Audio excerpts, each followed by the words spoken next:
وَلَا تَأْكُلُوا أَمْوَالَكُمْ بَيْنَكُمْ بِالْبَاطِلِ اور تم لوگ آپس میں ایک دوسرے کا مال ناجائز طریقے پر نہ کھاؤ. وَتُدْلُوا بِهَا إِلَى الْحُكَّامِ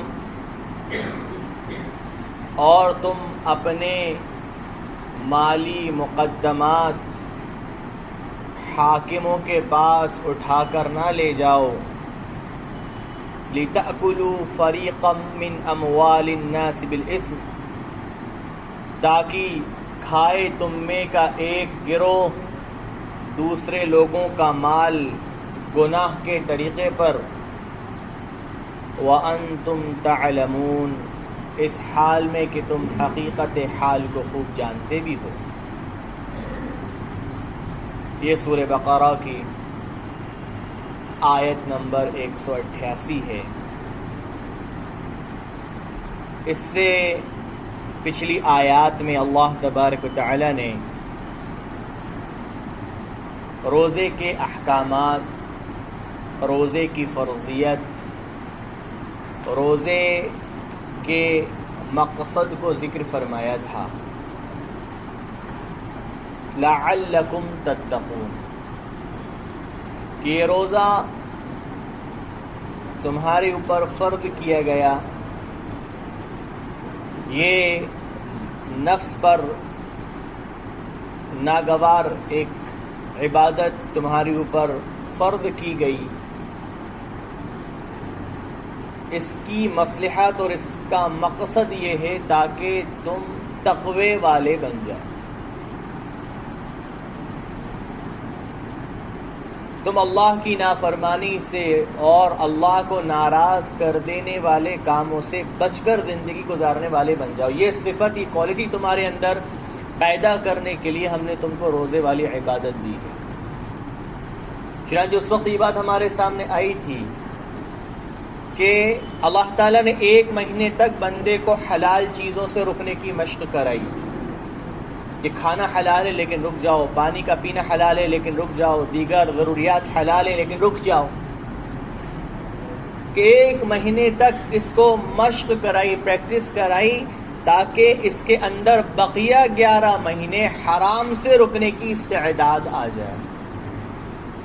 اسی کا نام تقویٰ ہے. تو اب روزے کے بعد اللہ تعالی حرام مال سے بچنے کا حکم لے کر آئے کہ اب روزے رکھنے کے بعد جو تمہارے اندر گناہوں سے اور حرام سے بچنے کی استعداد پیدا ہوئی ہے، اس استعداد کو سب سے پہلے استعمال کرو اپنے مالی معاملات میں. کہ تمہارا ایک لقمہ بھی اور تمہارے پاس ایک پیسہ بھی اس طریقے پر نہ آئے جو طریقہ اللہ کو ناراض کرنے والا ہے. چنانچہ فرمایا کہ وَلَا تَأْكُلُوا أَمْوَالَكُمْ بَيْنَكُمْ بِالْبَاطِلِ اور تم آپس میں ایک دوسرے کے مالوں کو ناجائز طریقے پر نہ کھاؤ. باطل ہر وہ طریقہ جو ناحق ہو، جو غلط ہو، جو خلاف شریعت ہو، اس طریقے پر تم آپس میں ایک دوسرے کا مال نہ کھاؤ. یہ محاورہ ہے کھانا، کسی کا مال کھانا. مراد یہ ہوتا ہے کہ استعمال نہ کرو، حاصل نہ کرو، نہ لو کسی کا بھی مال تم ناجائز طریقے پر. کیونکہ آدمی تقوی کے اعتبار سے چلنا چاہے تو سب سے زیادہ قدم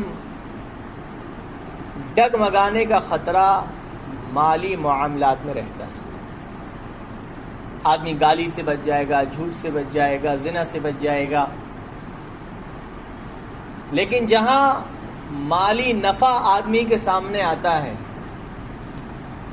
اور کسی جگہ مال کے چھوٹ جانے سے نقصان نظر آتا، فطری طور پر انسان کو چونکہ مال سے محبت ہے تو انسان کے قدم اس جگہ ڈگمگانے کا خطرہ ہوتا ہے. اس لیے اللہ تعالیٰ اس حکم کو سب سے پہلے لے کر آئے روزے کی فرضیت کے بعد کہ دیکھو زندگی میں اس بات کا اہتمام کرنا کہ تم کسی کا بھی مال ناجائز طریقے پر، خلاف شریعت طریقے پر استعمال میں نہ لانا. اتنے سے جملے میں اللہ نے ناجائز مال کے آنے کی جتنی بھی شکلیں ہو سکتی تھیں ساری شکلوں کو جمع کر دیا. اس میں چوری بھی آ گئی، اس میں ڈاکہ بھی آ گیا، اس میں رشوت بھی آ گئی، اس کے اندر ناحق کسی کا مال غصب کر لینا بھی آ گیا، حق لینا، ادھار لینے کے بعد نہ چکانا، یہ بھی کہ جتنی بھی ناجائز طریقے سے روپیہ، پیسہ، سامان ہمارے پاس آنے کی شکلیں، راستے ہو سکتے تھے، اللہ نے ان سارے راستوں پر اس جملے کے ذریعے پابندی لگا دی کہ زندگی میں اس چیز کا اہتمام رکھو. اب ظاہری بات ہے کہ کون سا طریقہ مال حاصل کرنے کا درست ہے، کون سا طریقہ مال حاصل کرنے کا غلط ہے، اس کا فیصلہ میں، آپ یا ہم جیسے انسان نہیں کر سکتے. کوئی ایک حکومت اس کا فیصلہ نہیں کر سکتی کہ ہاں یہ طریقے مال حاصل کرنے کے درست ہیں اور یہ طریقے مال حاصل کرنے کے غلط ہیں. کیوں؟ کیونکہ انسان کا علم، اس کی سوچ، اس کی فکر محدود ہے، لمیٹیڈ ہے. ہماری حکومت سوچے گی اپنے ملک کے اعتبار سے، یہاں کے رہنے والوں کے نفع نقصان کے اعتبار سے، لیکن مالی معاملات تو وہ ہیں جس میں تو ساری انسانیت کی رعایت کی جائے. اس لیے ناحق اور ناجائز طریقہ وہ کہلائے گا جو رب العالمین مقرر فرمائیں گے. اب کوئی سوچے صاحب ہندوستان کے اندر تو سود کسی سے لینا، بیاج وصول کرنا یہ تو جائز ہے، یا لاٹری لگانا، سٹہ کھیلنا، جوا کھیلنا یہ تو ہندوستان کے اندر پرمیشن ہے، حکومتی اعتبار سے کوئی جرم نہیں ہے. آدمی لاٹری لگا لے، آدمی کسی سے سود لے، وصول کرے، بیاج وصول کرے. ناجائز ہر وہ طریقہ ہوگا جو طریقہ اللہ نے مقرر فرمایا ہو، چاہے دنیا کی حکومتوں نے اسے جائز کے اچھا ہی کیوں نہ قرار دیا ہو، لیکن جس چیز کو اللہ نے حرام قرار دیا ہے وہ چیز حرام ہی رہے گی. تو فرمایا کہ کسی بھی ناجائز طریقے سے، غلط طریقے سے کسی دوسرے کا مال نہ کھاؤ، استعمال میں نہ لاؤ. اب آدمی کو اپنی زندگی پہ غور کرنا چاہیے کہ میری مکمل زندگی، میرا لین دین، میرے معاملات، کہیں اس میں ذرہ برابر، ایک پائی برابر تو ایسا نہیں ہے کہ میرے پاس کسی دوسرے کا حق ناجائز طریقے پر آ رہا، ناجائز طریقے پر آ رہا. پھر فرمایا کہ وَتُدْلُوا بِهَا إِلَى الْحُكَّامِ، اور تم مالی مقدمات اپنے حاکموں کے پاس اٹھا کر نہ لے جاؤ اس غرض سے لِتَأْكُلُوا فَرِيقًا مِّنْ أَمْوَالِ النَّاسِ بِالْإِثْمِ، تاکہ تم میں سے ایک گروہ دوسروں کا مال کھائے ناحق طریقے پر، گناہ کے طریقے پر. کہ تمہیں پتہ ہے کہ یہ زمین، یہ حق میرا نہیں ہے، یہ مکان میرا نہیں ہے، یہ چیز میری نہیں ہے، لیکن جو حقیقی مالک ہے وہ اپنا ثبوت پیش نہیں کر سکتا، اس کی کمزوری کا فائدہ اٹھا کر تم اس مقدمے کو عدالت میں لے جاؤ کہ میں چرب زبان، میرے پاس بولنے کی صلاحیت، میرے پاس جھوٹے گواہوں کا انبار، تو میں عدالت کے ذریعے تم سے یہ چیز لے لوں گا. تو فرمایا کہ تم اس نیت سے مالی مقدمات عدالتوں میں حکام کے پاس نہ لے جاؤ کہ تم دوسرے کا مال گناہ کے طریقے پر ہڑپ کر لو. کہ اگرچہ وہ مال اس حقیقی مالک کے پاس ثبوت نہ ہونے کی بنیاد پر تمہیں دے دیا جائے گا لکھت میں حکومت کے کاغذات کے اوپر دستخط اور مہر کے ساتھ، لیکن تم قیامت تک اس کے حقدار نہیں بن سکو. کہ آدمی تو مطمئن ہو جائے صاحب میرے حق میں فیصلہ آ گیا، دل سے پوچھو کہ تمہارے حق میں یہ مال حلال ہوا کہ نہیں ہوا. دل خود جواب دے دے گا. کتنی زمینیں، کتنے مکانات، کتنی چیزیں لوگ محض اس بنیاد پر رکھ لیتے ہیں کہ میرے حق میں فیصلہ کر دیا گیا. وانتم تعلمون، اور تم حقیقت حال جانتے ہو کہ اس معاملے کی، اس مقدمے کی حقیقت کیا. اس کے باوجود بھی تم اگر اپنے حق میں فیصلہ کرانے کی نیت سے مقدمات اٹھا کر لے جاتے ہو تو اس سے اپنے آپ کو باز رکھو. چنانچہ روایت میں ایک واقعہ آتا ہے کہ دو شخص اللہ کے نبی صلی اللہ علیہ وسلم کے پاس مقدمہ لے کر آئے.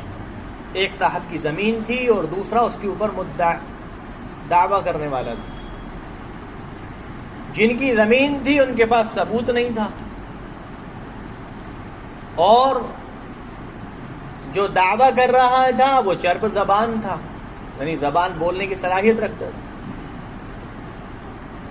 تو اللہ کے نبی نے شرعی قانون کے مطابق فرمایا کہ جب حقیقی مالک کے پاس گواہ نہیں ہے تو جس نے دعویٰ کیا ہے وہ قسم کھائے کہ ہاں یہ میری ہے. تو وہ قسم کھانے کے لیے تیار ہو گیا. جب وہ قسم کھانے جا ہی رہا تھا تو اللہ کے نبی صلی اللہ علیہ وسلم نے ایک آیت تلاوت فرمائی جس میں اللہ تعالیٰ نے ایمان والوں کو حکم فرمایا کہ دیکھو تم اللہ تعالیٰ کی یعنی ان قسموں کو غلط طریقے پر استعمال نہ کرو. تو جب وہ آیت اللہ کے نبی صلی اللہ علیہ وسلم نے اس کے قسم کھانے سے پہلے پڑھی تو ظاہر بات ہے کہ ایمان ہوگا دل میں، تو فوراً اپنی اس غلطی پر شرمندہ ہوئے اور انہوں نے اپنے اس عمل سے توبہ کری. اللہ کے نبی صلی اللہ علیہ وسلم نے ارشاد فرمایا، بخاری مسلم کی روایت ہے کہ میں بھی تمہاری طرح ایک انسان ہوں، میں خدا نہیں ہوں کہ مجھے غیب کا علم ہو. تم میرے پاس اپنے مقدمات اٹھا کر لاتے ہو. تم میں سے بعض وہ ہوتے ہیں جو بڑے چرب زبان بولنے کی صلاحیت رکھنے والے ہوتے ہیں. ہو سکتا ہے کہ وہ اپنی زبانی صلاحیت کی وجہ سے مجھے قائل کر لیں اور میں وہ زمین اور وہ حصہ اس کے نام کے حق میں فیصلہ دے دوں. یہ تو ہو سکتا ہے کہ میں اس کی زبان سے متاثر ہو کر، اس کی بول سے متاثر ہو کر وہ مجھے قائل کر لے اور میں اس کے حق میں اس زمین کا، اس جائیداد کا فیصلہ لکھ دوں.